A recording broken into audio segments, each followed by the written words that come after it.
Merci bien-aimés pour votre intervention. Notre thème principal, la louange et l'adoration. Nous sommes au 4e chapitre intitulé La puissance de la louange et de l'adoration. Oui, la puissance de la louange et de l'adoration, bien-aimés. Souvent, nous avons la manifestation de la puissance de Dieu, n'est-ce pas? Nous aimons lorsque Dieu manifeste sa puissance, nous aimons lorsque Dieu nous fait du bien, mais maintenant on nous parle donc de la puissance de la louange et de l'adoration. Quelle est la puissance de Dieu qui manifeste dans la louange et dans l'adoration? Amen. Donc, voici donc ce que le Saint-Esprit veut nous faire comprendre sur ce chapitre. La puissance de la louange et de l'adoration est le fait que Dieu manifeste palpablement et matériellement sa puissance lors de la louange et lors de l'adoration, de telle sorte qu'il accomplit et opère les miracles qui réjouissent les cœurs et les miracles qui satisfont les attentes des hommes. Oui, bien-aimés. La puissance de l'adoration et de la louange est ce fait que lorsque la louange est faite, est adressée à Dieu, ou encore lorsque l'adoration est manifestée à Dieu, Dieu manifeste sa puissance. Il manifeste sa puissance pour accomplir et pour concrétiser les miracles qui réjouissent les hommes et qui satisfont leurs attentes.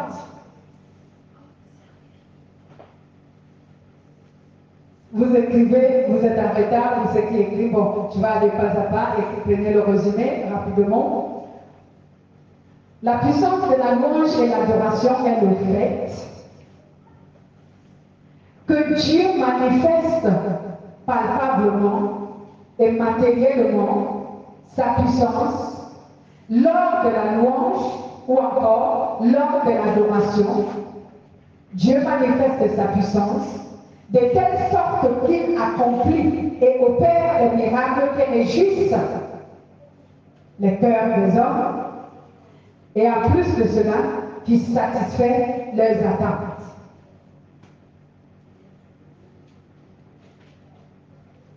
Voici donc comment se manifeste la puissance de la louange et de l'adoration.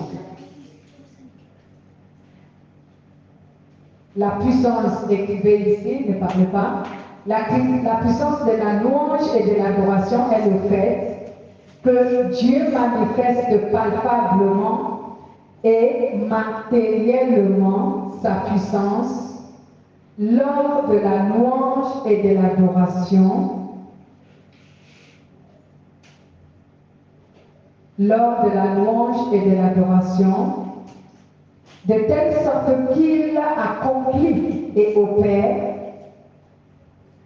de telle sorte qu'il accomplit et opère les miracles qui réjouissent les cœurs des hommes et qui satisfait leurs attentes.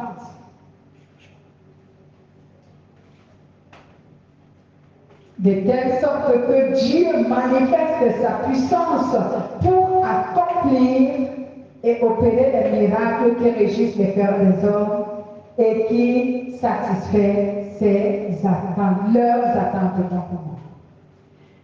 Donc je vais m'expliquer. Lorsque l'on loue Dieu ou encore lorsque l'on adore Dieu, il se passe que, parce que Dieu aime la louange qui est faite, il manifeste sa puissance. Quelquefois, on appelle ça la présence de Dieu. Dieu manifeste sa présence parce que la louange qui est faite Dieu. Parce que la louange qui est donnée plaît à Dieu. Alors Dieu manifeste sa présence en faisant quoi? En opérant les miracles. Et ces miracles-là, ce sont des choses qui réjouissent les cœurs des hommes et qui satisfait leurs attentes. Parce que quand nous venons dans la présence de Dieu, ne nous voyons pas la face. Souvent, nous avons besoin que Dieu intervienne dans nos vies, dans un domaine ou dans un autre. N'est-ce pas? Nous avons besoin de l'intervention de Dieu dans un domaine ou dans un autre. Et lorsque Dieu nous surprend alors, pendant le moment de la louange et l'adoration, Dieu nous surprend avec une bénédiction, avec un miracle quelconque. Nos cœurs se réjouissent souvent, n'est-ce pas? Et nos attentes sont souvent satisfaites. Donc voilà donc ce que produit la puissance de la louange et de l'adoration. Donc quand l'adoration est faite, pour Dieu, lorsque la louange est adressée à Dieu, Dieu peut donc manifester sa puissance de manière palpable et même de manière matérielle pour accomplir quelques miracles sur des personnes qui sont en train d'adorer et qui ont une bonne disposition de cœur. N'oubliez pas ça. Parce que ce ne sont pas tous ceux qui sont présents là où il y a la louange que Dieu bénit souvent. Il y a quelques personnes, mais il s'agit des personnes dont les cœurs ont une bonne disposition. Et nous avons parlé de ce que c'est qu'avoir une bonne disposition. Avoir une bonne disposition de cœur, c'est lorsque ton cœur ne contient pas de péché. C'est cela la meilleure disposition du cœur. Quand ton cœur est pur, alors pendant que vous êtes là en train de louer l'Éternel, notre Dieu, et que la louange est tellement pure, la louange est tellement agréable à Dieu, alors Dieu manifeste palpablement sa puissance, qui peut s'avérer être sa présence. Il la manifeste de manière matérielle, donc il matérialise sa puissance en opérant les miracles, tels que les guérisons, amen, tels que les guérisons instantanées, tels que on peut voir les délivrances, les démons qui sortent des gens, parce que le Seigneur a manifesté sa présence. Il peut aussi s'avérer que cette présence de Dieu dans ta vie va résoudre un problème que tu avais, que dès que tu sors de la présence de Dieu, j'aimerais dire, dès que tu sors du milieu où vous étiez en train de louer Dieu, quelques temps après ou quelques jours après, tu te rends compte que j'avais tel problème qui a trouvé la solution. Amen. J'avais tel problème dont Dieu a résolu. Tu n'avais pas de travail et Dieu te donne le travail. Pourquoi? Parce que tu étais dans un milieu où il y avait tous les véritables adorateurs qui adorent Dieu et vous étiez tous en train de louer la grandeur de Dieu, la suprématie de Dieu, le règne et la royauté de Dieu, la seigneurie de Dieu. Vous avez tellement glorifié Dieu, vous lui avez fait des hommages, vous lui avez fait des éloges, de telle sorte que Dieu a manifesté dans vos vies sa présence, sa puissance. Et certains de vos problèmes trouvent les solutions. Alléluia. C'est pour cela que j'apprécie lorsque les enfants de Dieu vont là où on loue Dieu. Mais j'aimerais qu'ils aillent avec des cœurs sincères. Comme récemment, j'ai vu, il y avait à Paris une marche de louange. Les chrétiens ont marché vers la Tour Eiffel. en chantant pour la gloire de Dieu, mais je ne sais pas pourquoi il n'y a pas eu de miracle. Parce qu'il devrait en avoir. Amen. Il devrait en avoir. Bien aimé, vous allez savoir tout à l'heure, lorsque je vais progresser, pourquoi est-ce que quelquefois certaines personnes sont réunies, certaines personnes sont rassemblées, ils disent qu'ils sont en train de louer Dieu, mais ils sortent de là de manière stérile, rien ne se produit. Est-ce que notre Dieu est devenu un Dieu stérile? Est-ce que notre Dieu est devenu un Dieu impuissant? Moi, je ne crois pas. Notre Dieu est toujours le Tout-Puissant. Mais pourquoi une telle manifestation peut se produire et il n'y a pas de miracle? Il n'y a pas un geste de la présence de Dieu?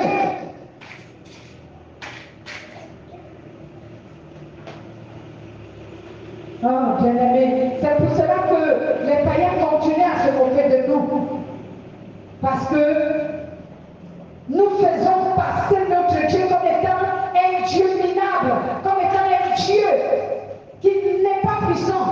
Alors que la Bible déclare qu'il est le même hier, aujourd'hui, éternellement, il ne change pas. Bien-aimés, quand vous êtes réunis pour la gloire de Dieu, pour chanter en son honneur, pour louer Dieu, quelque chose doit se produire dans les vies de ceux qui sont là, de ceux qui sont en train de louer. Quelque chose doit se produire. Pourquoi? Parce que vous êtes des véritables adorateurs. On a parlé de qui est un véritable adorateur. Le véritable adorateur, c'est celui dont son âme plaît à Dieu. Et pour que notre âme puisse plaire à Dieu, qu'est-ce qu'il faut? Il faut que notre âme vive la sainteté. Et si nous sommes donc les véritables adorateurs et que notre âme plaît à Dieu, si nous nous réunissons pour louer Dieu, comment se fait-il que la présence de Dieu ne se fasse pas sentir ou manifester? Lui-même il dit dans sa parole, là où deux, trois sont réunis en mon nom, je suis au milieu d'eux. Et si deux ou trois s'accordent sur la terre pour me demander quoi que ce soit, je leur donnerai ce pourquoi ils se sont accordés. Bien-aimés, pourquoi nous disons que nous nous sommes accordés pour communier, pour louer Dieu et que Dieu n'est pas au milieu de nous, il ne nous accorde pas ce que nous demandons? Je vous pose la question. Excusez-moi.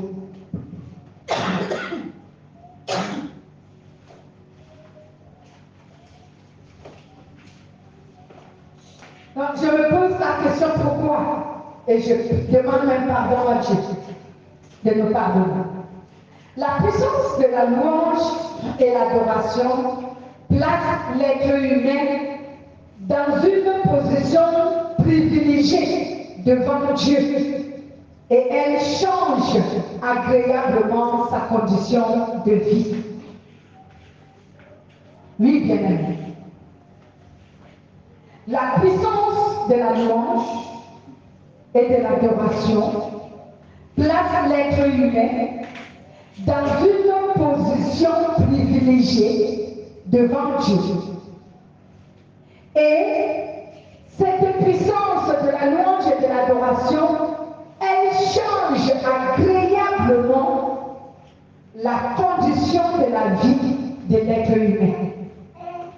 Voici donc pourquoi je disais tantôt que pourquoi pouvons-nous être dans la présence de Dieu et que rien ne s'accomplit pendant que nous disons que nous sommes en train de le louer, pendant que nous disons que nous sommes en train de louer notre Dieu, nous sommes en train de lui faire des hommages, nous sommes en train de l'élever, nous sommes en train de lui faire des éloges. Comment se fait-il que rien ne se produit alors que dans les normes de la parole de Dieu, quelque chose devrait se produire? Amen. Quelque chose devrait se produire, bien-aimés. Je vous ai donné un résumé tout à l'heure en disant, la Bible déclare, Dieu dit que là où deux ou trois sont réunis en mon nom, je suis au milieu d'eux. Vous, si vous partez, parce que souvent je vous donne les références, si vous partez sur le livre de Matthieu, chapitre 18, vous allez trouver cela.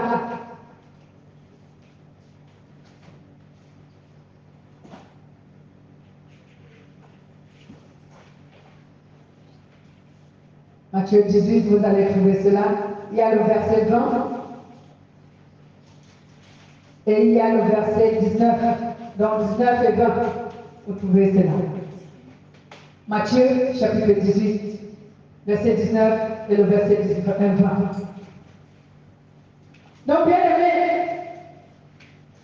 je disais tantôt que la puissance de la louange et l'adoration place l'être humain dans une position privilégiée devant Dieu et elle change agréablement sa condition de vie. Lorsque l'être humain adore donc Dieu, lorsque l'être humain loue Dieu, il adore Dieu, il est placé, il a une position, autant pour moi, privilégiée devant Dieu.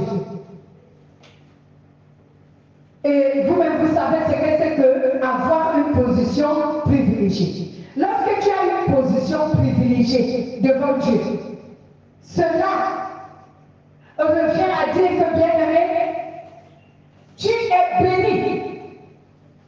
Parce que tout ce que Dieu aimerait accomplir dans ta vie, il a le privilège de le faire.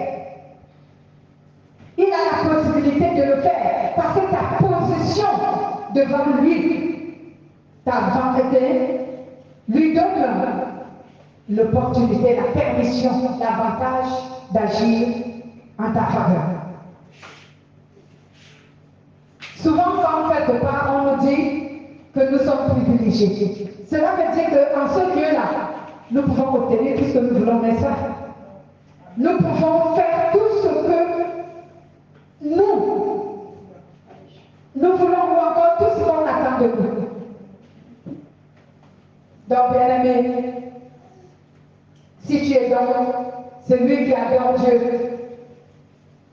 tu seras dans une position privilégiée devant lui et Dieu peut accomplir beaucoup de choses dans ta vie. Parce que, bien aimé, regardons bien, lorsque l'homme loue Dieu et qu'il adore Dieu de tout son cœur, en d'autres termes, lorsque l'homme aime Dieu et lui fait des éloges de manière sincère, celui-ci verra sa vie agréablement transformée. Et cela parce que Dieu récompense ceux qu'il aime et ceux qui le cherchent. Donc, si tu aimes Dieu, Dieu va te récompenser. Si tu aimes Dieu, Dieu va te récompenser. On va lui manger la poubelle pour prendre la couche là-bas, je fais ça là. Donc, lorsque nous louons et adorons Dieu de manière parfaite, de manière sincère, de manière à toucher la sensibilité de Dieu, cela fait en sorte que Dieu intervienne dans notre vie. Alléluia. Lisons un peu Jérémie chapitre 29, verset 12 à 14. Jérémie 29. À personne qui trouve la référence, lit.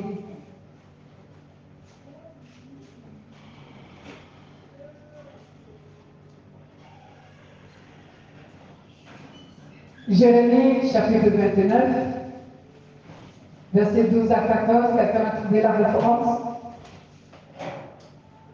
Jérémie 29, verset 12 à 14. Oui, allez-y. Vous m'invoquerez et vous partirez. Vous me prierez et je vous exaucerai. Vous me chercherez et vous me trouverez. Si vous me cherchez de tout votre cœur, je me laisserai trouver par vous, dit l'Éternel, et je ramènerai vos captifs. Je vous rassemblerai de toutes les nations et de tous les lieux où je vous ai chassés, dit l'Éternel. Et je vous ramènerai dans le lieu d'où je vous ai fait aller en captivité. Amen.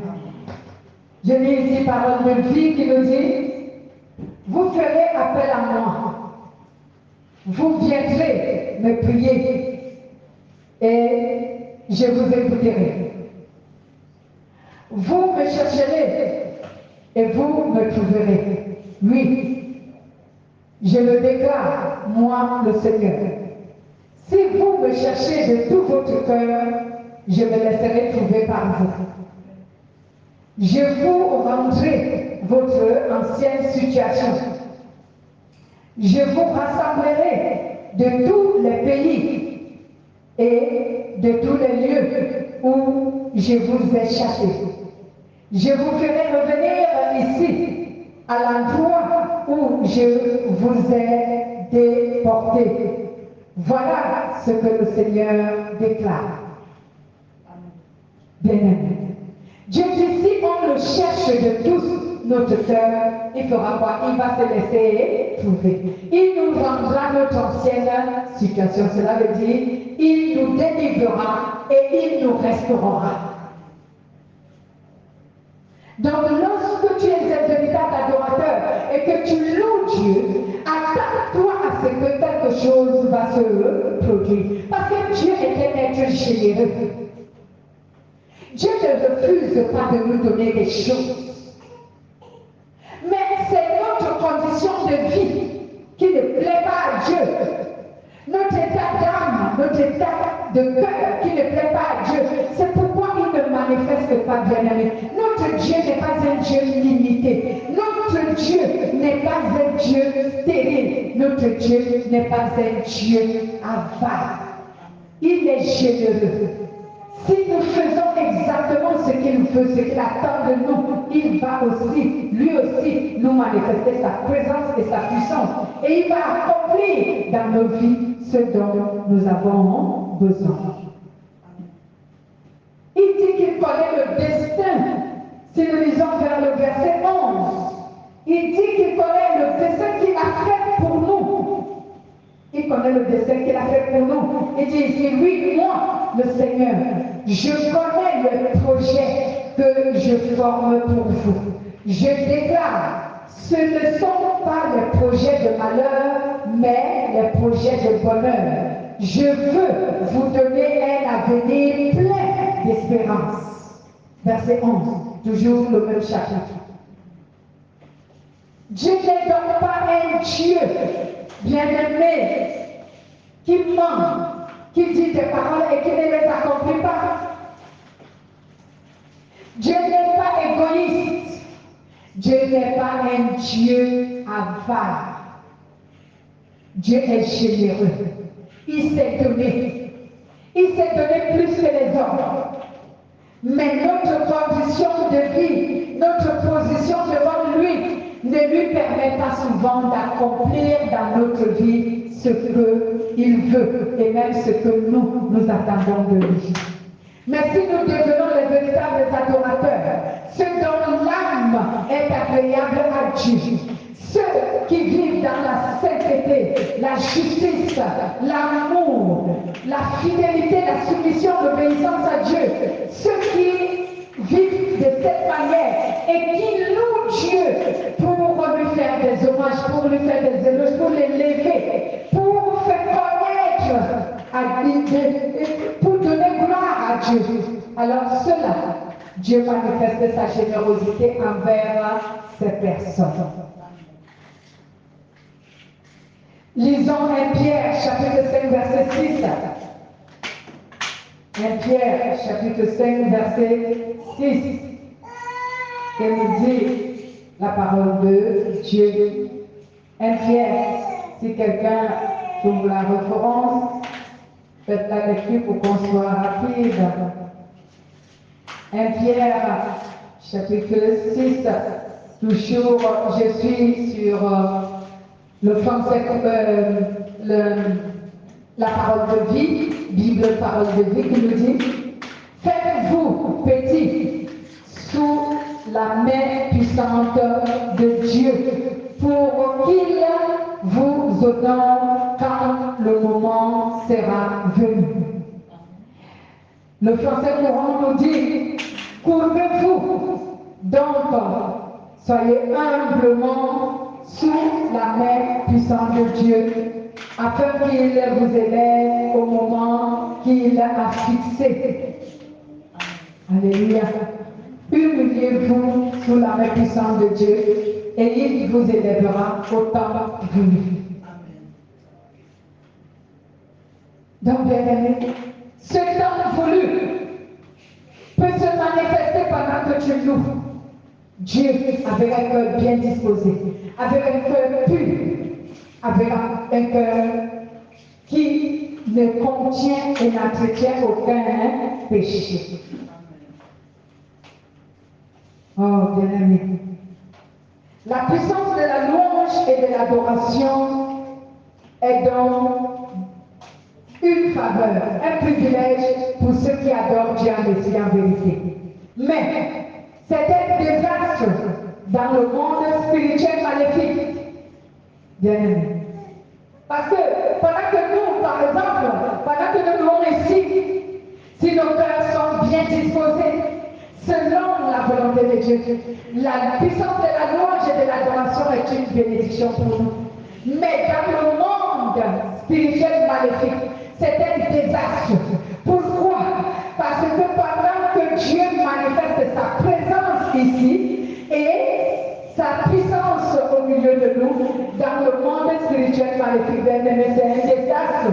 Parce que là-bas, la puissance de Dieu qui se manifeste fait souvent en sorte que tout ce qui est dans le monde spirituel maléfique est souvent réduit à néant. Amen. Ils voient souvent leur pouvoir interrompu. Ils voient souvent certaines de leurs œuvres détruites. C'est pour cela donc, bien-aimés, vous voyez que Satan n'aime pas voir les véritables adorateurs louer Dieu. C'est pour cela que quand vous allez dans la présence de Dieu, l'ennemi veut que vous ayez des péchés dans vos cœurs, afin que votre louange ne puisse pas plaire à Dieu. Parce que vos cœurs sont impurs. Parce que vos âmes ne plaisent pas à Dieu. Et ainsi, Dieu ne va pas manifester sa présence. Dieu ne va pas manifester sa puissance. Et vous sortirez de là, après avoir beaucoup bavardé, croyant que Dieu était avec vous, croyant que la présence de Dieu a été là, alors qu'elle n'a pas été là. Satan vous a mis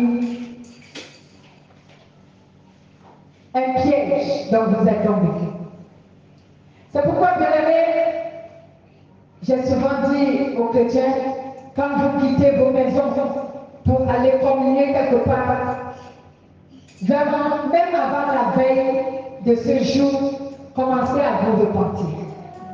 Commencez à vous mettre en question. Commencez à parler à Dieu. Seigneur, demain, je vais aller dans ta maison pour communier avec mes soeurs et frères. Je vais aller pour t'adorer. Je vais aller pour te louer.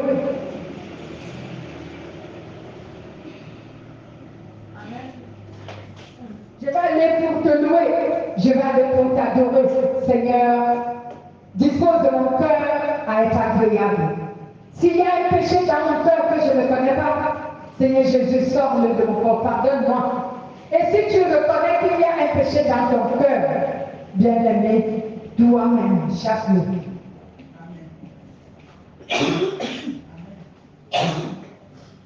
Déloge-le de ton cœur. Parce qu'il faut que le lendemain, quand tu iras adorer Dieu, bien-aimé, que les ténèbres tremblent.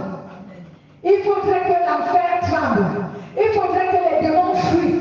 Il faudrait que les malades guérissent. Il faudrait que la présence de Dieu se fasse manifester. Donc avant la veille du jour où tu dois aller louer Dieu avec tes frères et sœurs, commence à te repentir chez toi. Commence à chercher le péché de ton cœur. Alléluia.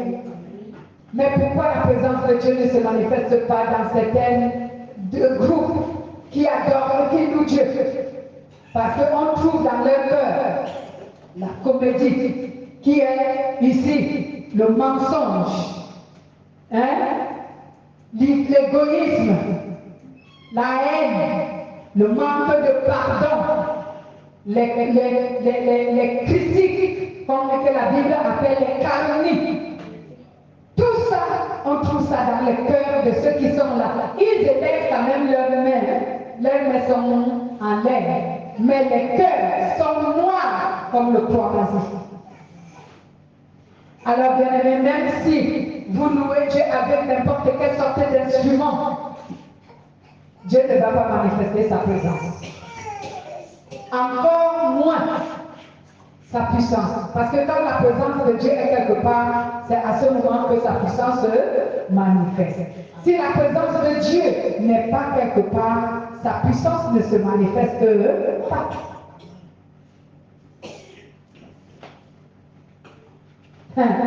Ah, bien aimé. Je vais vous donner un exemple qui va vous convaincre. Cette histoire est tellement longue, je ne vais pas tellement lire, mais je vais prendre quelques versets. Allons sur Josué, livre de Josué, Ancien Testament. Livre de Josué.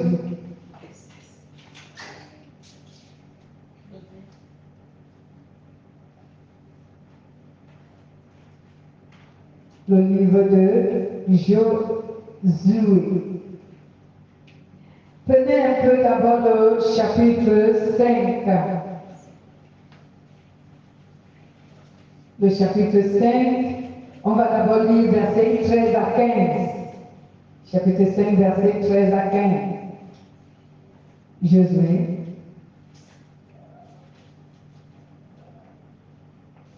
Verset 13 à 15.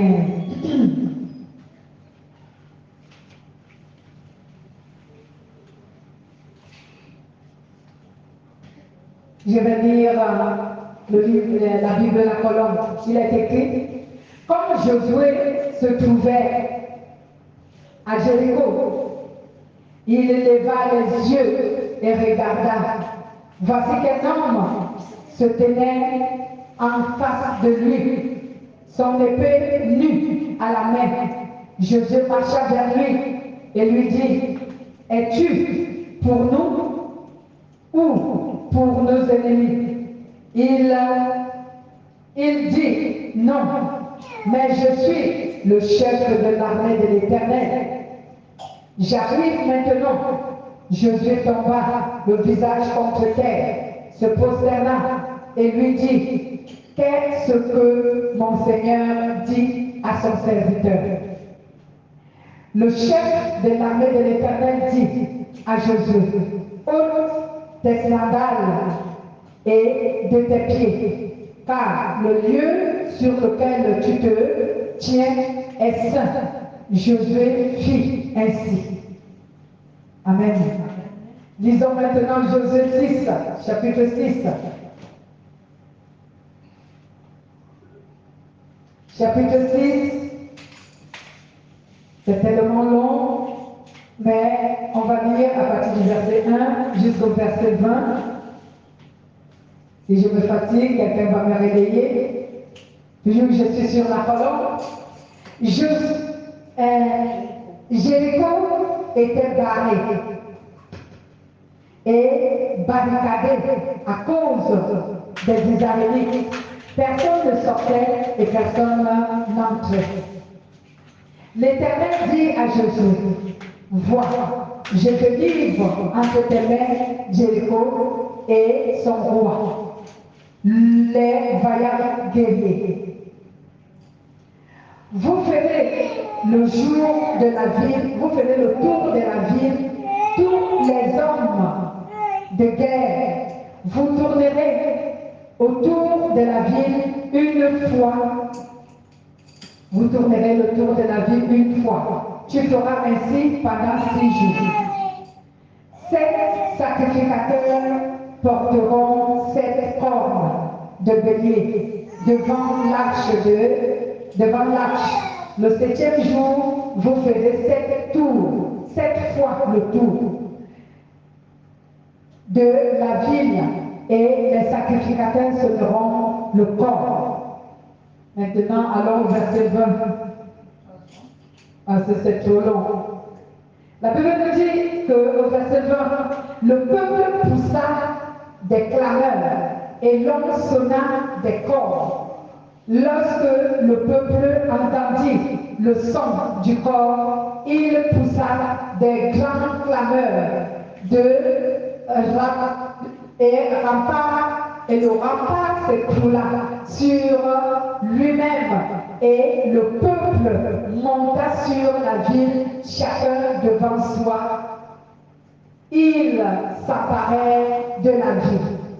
Donc cette histoire veut nous faire comprendre que Israël avait un problème. Comme leur habitude, quand ils désobéissaient à Dieu, Dieu faisait en sorte que leur ennemi ait le pouvoir sur eux. Donc ils étaient emprisonnés et ils ne pouvaient pas se déplacer. Alléluia. Alors, Josué cria à Dieu et il implora Dieu. Il amena le peuple à se repentir devant Dieu pour que Dieu les délivre du roi de Jéricho. Alors, Dieu exauça la prière de Josué. Voici pourquoi Dieu avait donc donné cet ordre à Josué. Il lui a dit, pour que vous soyez délivrés de ce roi, vous allez vous rassembler et vous allez faire le tour de la ville pendant 7 jours. Et le 7e jour, vous allez faire 7 fois le tour de la ville. Les autres jours, vous allez faire une fois, mais le 7e jour, vous allez faire 7 fois le tour de la ville.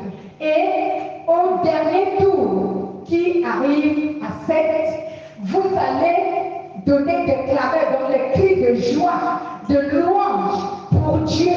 Et avec vos louanges et vos acclamations, vos cris de joie, la muraille qui vous emprisonne va s'écrouler. Et c'est ce qui s'est passé. Amen.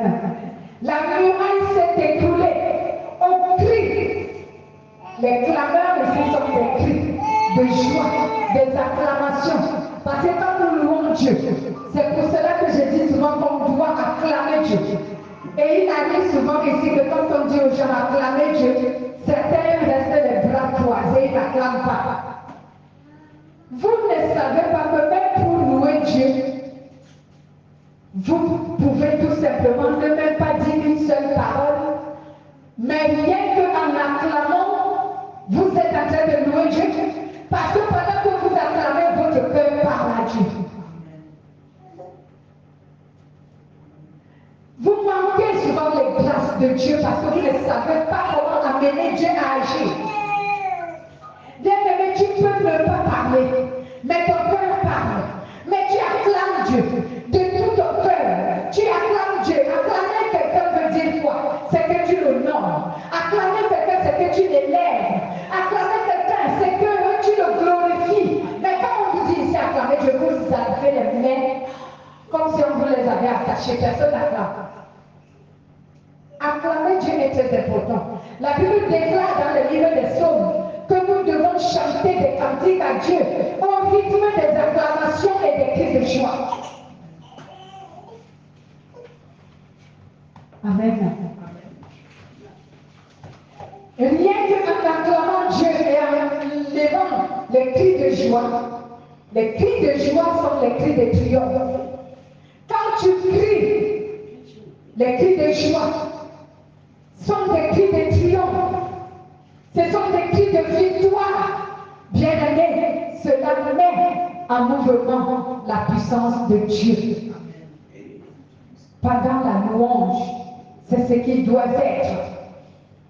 Nous devons louer Dieu, notre bouche chante. Pendant que notre bouche parle ce que nous voulons, pendant que nos mains acclament le Seigneur, pendant que certains donnent des cris de joie, des acclamations et des cris d'allégresse. Cela réjouit le Seigneur. Je vous ai souvent donné ce témoignage. Je me souviens que nous avons fait une retraite un jour. Nous étions même pas nombreux, je pense que nous étions à 5 personnes. si je ne me trompe pas.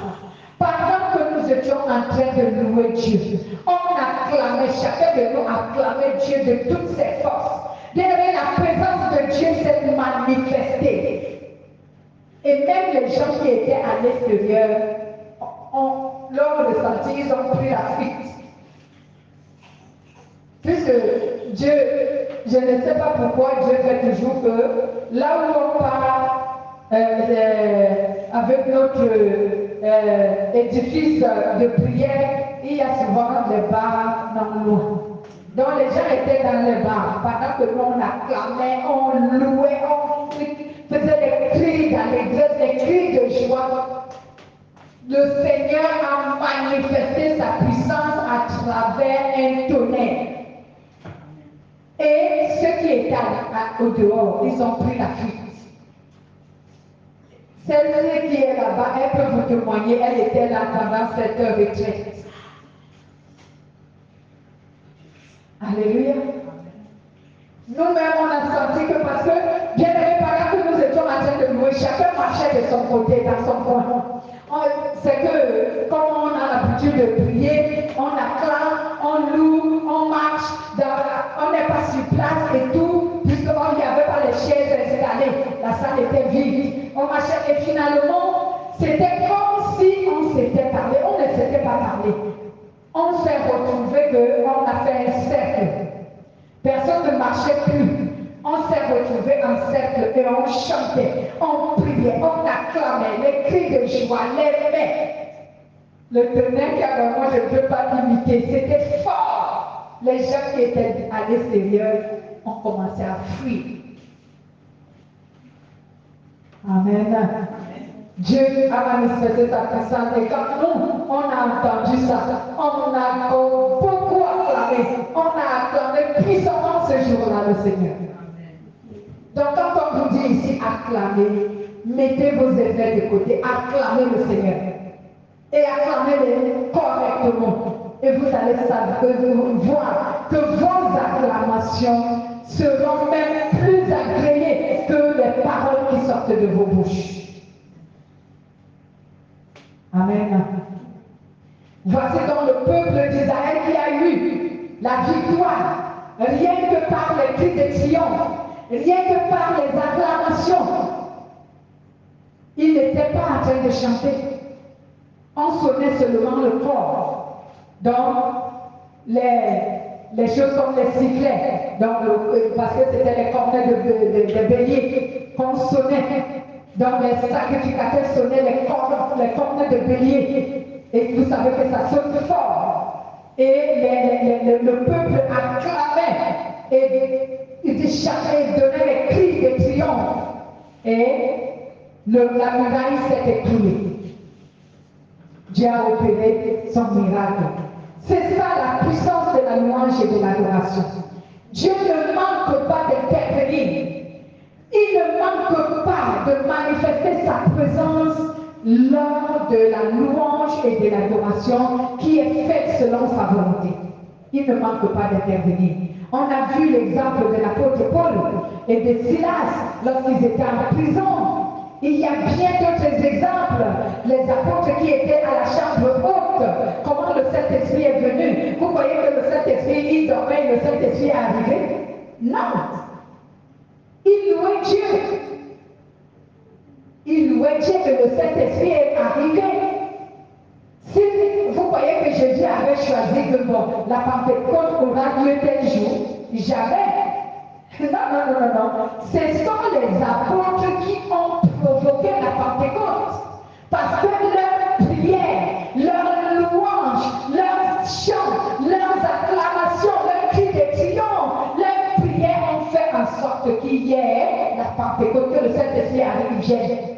Jésus ne leur avait pas dit que le Saint-Esprit viendra dans 2 jours, ou dans 1 mois, ou dans 1 année. Non, il les avait seulement dit, restez dans la chambre haute, priez et cherchez la face de Dieu, et il vous donnera le Saint-Esprit.